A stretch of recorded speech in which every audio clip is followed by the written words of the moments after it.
Welcome back to Her Name Was Mine, the space where we stop hiding, start healing, and return to the powerful women God created us to be. If this is your first time here, I want you to know that you are deeply loved, truly seen, and right where you belong. In our first episode, This Is My Story, we laid the foundation, reclaiming our identity in Christ and letting go of the labels others placed on us. But today, we are putting that identity into motion. We are stepping into the kind of faith that moves, even when the path does not seem clear. This episode is called When God Whispered Her Name. So I would love to ask you a question. Have you ever been at a crossroads where everything felt uncertain? The road ahead completely dark, and your fear seemed much louder than your faith. If you have ever wondered whether heaven still hears you, then this conversation is for you. Because sometimes God does not shout, He whispers. And those whispers, those quiet nudges of direction, they can change everything. Today, I want to share the silver bullet that has guided me through every impossible season, and that is obedience. I want you to think of obedience as a simple act that cuts through all the noise, doubt, and confusion. The one small yes that opens every door that has been closed. So go ahead and take a breath. Grab your journal and settle in because God, He is still whispering. And maybe, just maybe, He is whispering your name at this moment. When God tells us to move, there are moments when He does not use thunder or lightning. He just simply whispers. And if you are listening, that whisper can redirect your entire life. I will never forget the first time it happened to me. I was living in New Jersey at the time with my mom. Life was familiar and it was comfortable. Until one day, I heard the Lord say, "You're moving to Maryland." Believe it or not, I had no clue where Maryland was, even though it was just 4 hours from New Jersey. And when I told my friend what I had heard, she asked, "Where is Maryland?" And I had to admit to her that I really did not know. But yet, I still followed that whisper. I found out from my mother that I had cousins that lived there.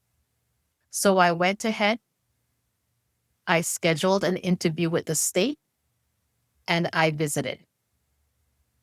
On the day of the interview, my cousin could not find the building. I became frustrated, and so of course, I began to think to myself, I probably did not hear God's voice. It probably was just me.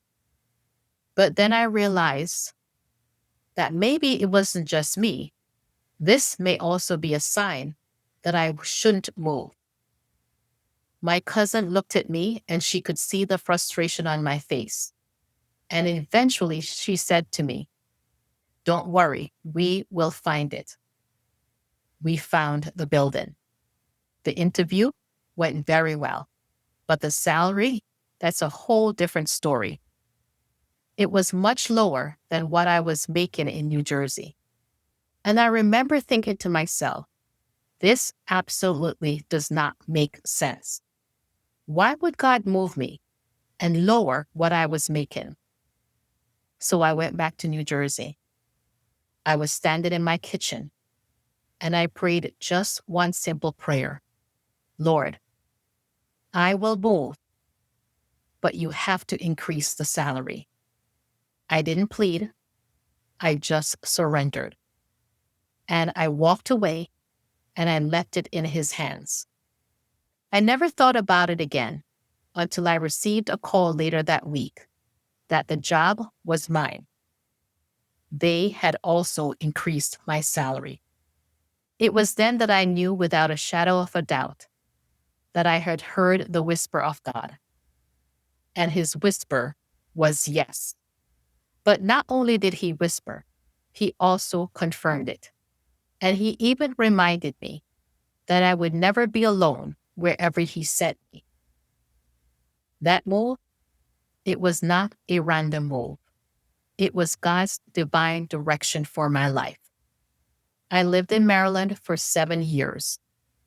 And during that time, I learned that when God whispers, obedience is the bridge between promise and provision.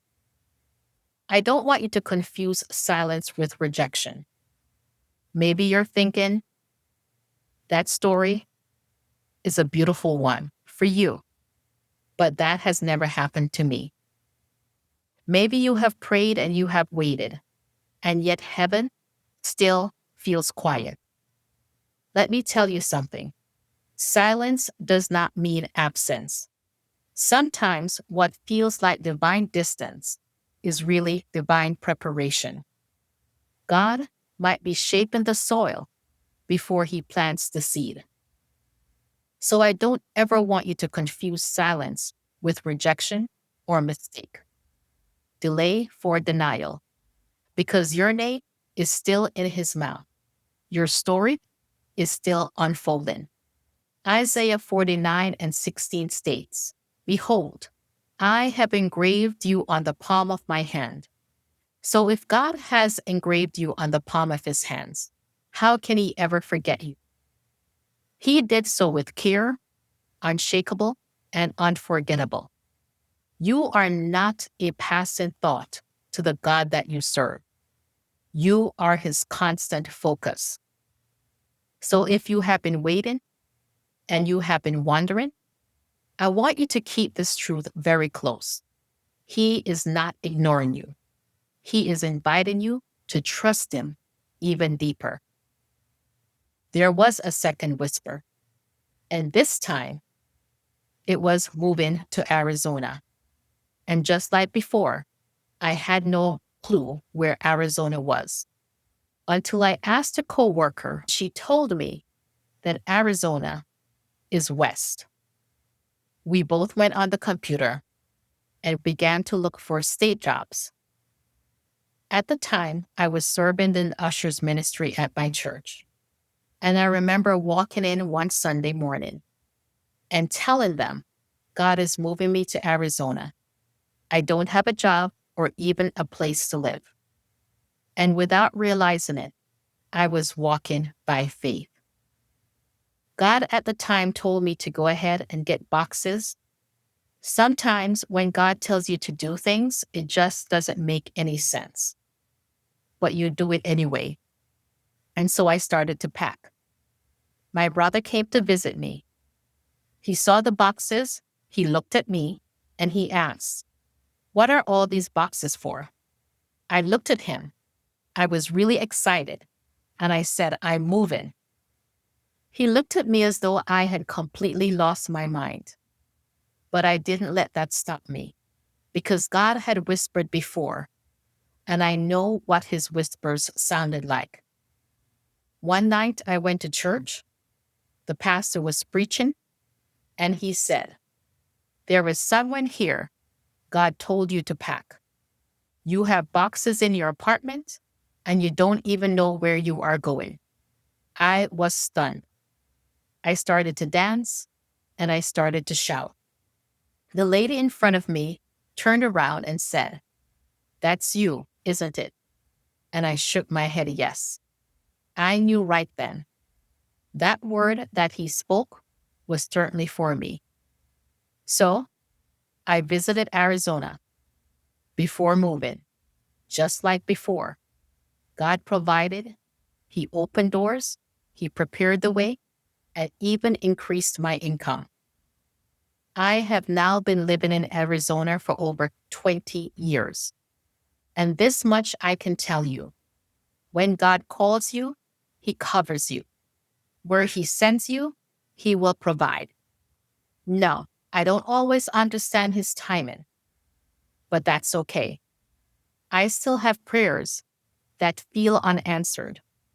But when I look back, I can see his fingerprints all over my life. And I have come to recognize that obedience may not always be easy, but it will always be rewarded. If I had not moved to Arizona, God would not have opened the ministry doors that he has opened for me. I would not have been able to touch the lives that I have touched. Sure, I would have touched lives, but it would not be the same. So I have come to realize that when God whispers, all I need to do is to obey him and watch him move, because he has certainly moved in my life since I have been living in Arizona. So I want to give you some encouragement and reflection. Maybe right now you're standing at your own crossroads. Maybe you have been asking God for clarity and all you have heard is silence. So here is what I want you to know. The whisper has not stopped. He still whispers. It just sounds different in every season of our lives. Sometimes it will come through peace that won't leave you alone. Sometimes it comes through confirmation in his words. And other times it comes through a door that opens when least expected. Isaiah 30 verses 21 states, "Whether you turn to the right or to the left, your ears will hear a voice behind you saying, 'This is the way, walk in it.'" I have heard that voice twice. So if you're listening and you're still waiting, I want to reassure you, you are not behind. You are just being prepared for what God has for you. So I want to say a prayer over you before I give you your assignment for this week. Father, for the woman who is weary from waiting, I would love you to meet her in her silence. Please remind her that you have not gone quiet. You are just simply working quietly. Let her recognize your whisper in the everyday moments of her life. And when she begins to doubt, please whisper her name again until peace answers back. So this week, I want you to take a step of faith. I want you to write down one thing you heard God whisper to you. And when he answers, I want you to move. Don't hesitate, but move in obedience. Because here is what I have learned. The biggest battles in life are usually fought in your silence. But the silver bullet, the thing that always cuts through fear, confusion, and doubt, is your obedience to his whisper. So let this be the word that settles in your spirit today. The same God who whispered my name is also whispering yours. And your next miracle is waiting on your obedience and on your yes. Thank you so much for joining me. If this episode have touched you in any way, and you know of another woman that's been waiting for God to whisper, go ahead and share this with her. And also subscribe. I am your host, Maxine, and I'm so honored to be walking this journey alongside you. So until next time, keep your heart open, keep your ears tuned to heaven, and keep listening for God's whispers.